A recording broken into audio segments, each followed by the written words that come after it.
So guys, welcome back to the channel. I hope you are all well. We've got a lot to talk about in today's video. As you can tell by the title, Martin O'Neill has sent a stark warning to Celtic supporters, which I think is very, very interesting.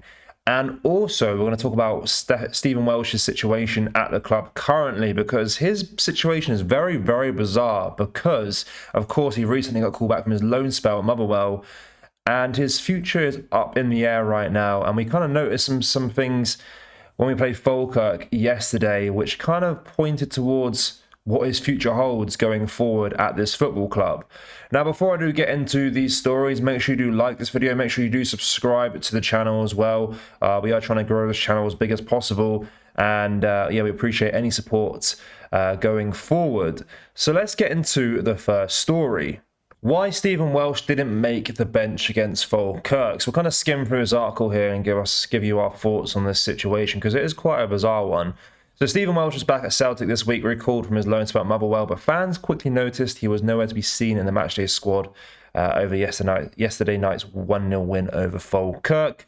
Welsh has been outstanding during his time at Motherwell, and many expected him to come back into the fold under Martin O'Neill, but the reason for his absence is all about FIFA eligibility rules. The 25-year-old has obviously played for Motherwell this season, but he did not feature competitively for Celtic before making that loan move. Under FIFA regulations, a player can only feature for 2 clubs in official matches in a single season. That means if Welsh were to make an appearance for Celtic now, he wouldn't be able to play for another club before the summer. So, of course, initially you're thinking this means that he's probably going to be sold this transfer window, and they want to keep their options open because, of course, he can return. You know, he's still eligible to return to Motherwell, but Celtic want to keep their options open, that there's more clubs interested in him, and you'll see that there's been talks of a possible move to Aberdeen this month. So obviously, if he was to play for Celtic in these next few fixtures before a transfer move materialises, any other team that he goes to other than Motherwell, he couldn't play for them in this in this league at all. So it's very important that Celtic manage him right now and decide, actually, are we going to sell him or loan him back to Motherwell? So it's definitely one to look out for, because it does look like Stephen Welsh's future at Celtic could well be over sooner rather than later. So yeah, Welsh remains in limbo, standout at Motherwell, but stuck in Glasgow as a precaution. Martin O'Neill has suggested that he could head back to the Stillman before the window shuts. Quick side note as well, which kind of ties into the next story with regards to Martin O'Neill. What I love about Martin O'Neill is there's no BS. He speaks facts, he speaks direct. He doesn't beat around the bush when he speaks about something. He's very direct with his points and his language. And things like this, when he's speaking about players, he doesn't fluff about. He tells you exactly what might happen. He doesn't leave fans second guessing, which I really, really do appreciate. He's a very old school manager, and people, of course, made jokes about Martin O'Neill coming to Celtic, that he's a dinosaur and that he can't, his type of football doesn't correlate well to modern day football, which of course he's proven completely that's false in his in his second, now third spell at the club. He's been brilliant for us and really, really helped us through this hard time. But yeah, a little side note there, I really do appreciate Martin O'Neill's directness in his press conferences for sure. I'm a big fan of that. But this is what the main story is about, because it is quite interesting. So Martin O'Neill has admitted Celtic are walking a tightrope in the title race with no room for mistakes after a narrow 1-0 win over Falkirk on Wednesday night.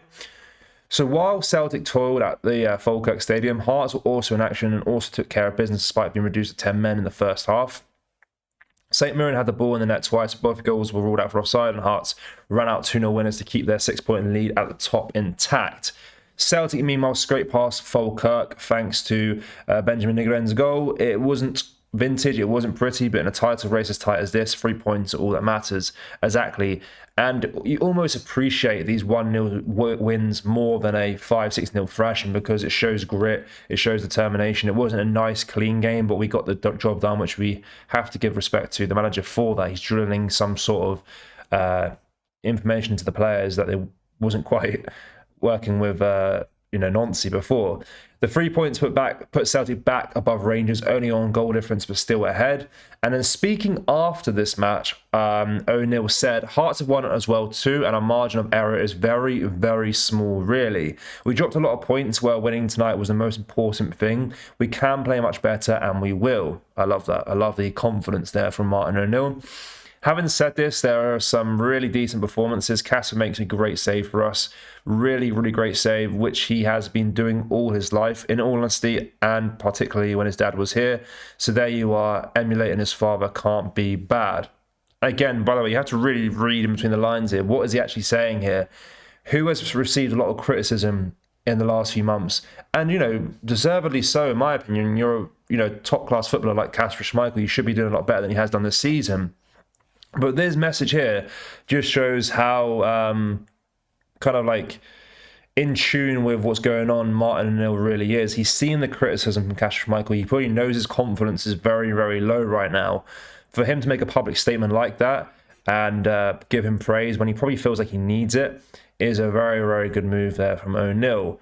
Celtic move second, a goal better than Rangers and 6 behind Hearts with 16 league games remaining. There can be no more slip-ups. 100%, we can't afford to drop any more points this season. Do I think Hearts are going to win the league? No, I think if we can keep our form under O'Neill and go back to how we were in his first stint this season, I think we can easily get this job done.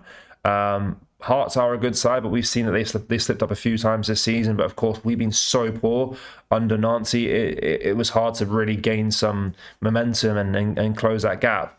The hoops until 11 p.m. on February the 2nd to add to their team, but hopefully quality players are on the squad well before then. 100%. I don't want any panic buys.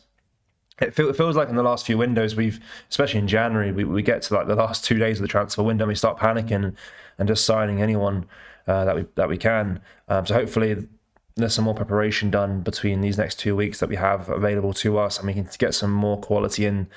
We spoke about the players that are being linked, the boy from Maccabi, the Israeli league. Could be a good signing. Not really what we're looking for right now. Not a proven player. He's a young talent, a prospect. Not too convinced by that signing, but of course we'll take him if it's not going to be the main signing. A very, very interesting situation here, and Martin O'Neill sending a warning to the fans here that we can't afford to slip up, sending a warning to the team as well, letting them know that we can't afford to slip up. We need to be on our A game every single match, which we expect from a Celtic side, to be completely honest with you. But guys, of course, as always, let me know your thoughts on what we discussed in today's video. There will be another video later on with more transfer news, because there's a lot going on right now around the club that I do want to discuss. But I wanted to get this video out here and kind of sing some praises to Martin O'Neill as well. I mean, he deserves a lot of praise from what's been a very tough season so far for a lot of Celtic fans. We've really struggled, under 3 different managers, a second stint under Martin O'Neill this season. It has been a struggle. And I think, a win like we had yesterday against Falkirk is a good sign, because it wasn't pretty. It wasn't a very beautiful win. It wasn't a thrashing, but it was 3 points, which is very, very important. And those 1-0 wins, those scrapey goals, those scrape wins are very, very important in a title race. And as we know, we've got the experience of that, but this season has been a struggle. So let me know your thoughts down below in the comment section. Make sure you do like this video. Make sure you do subscribe to the channel as well for more content just like this. Thank you. Take care. Goodbye.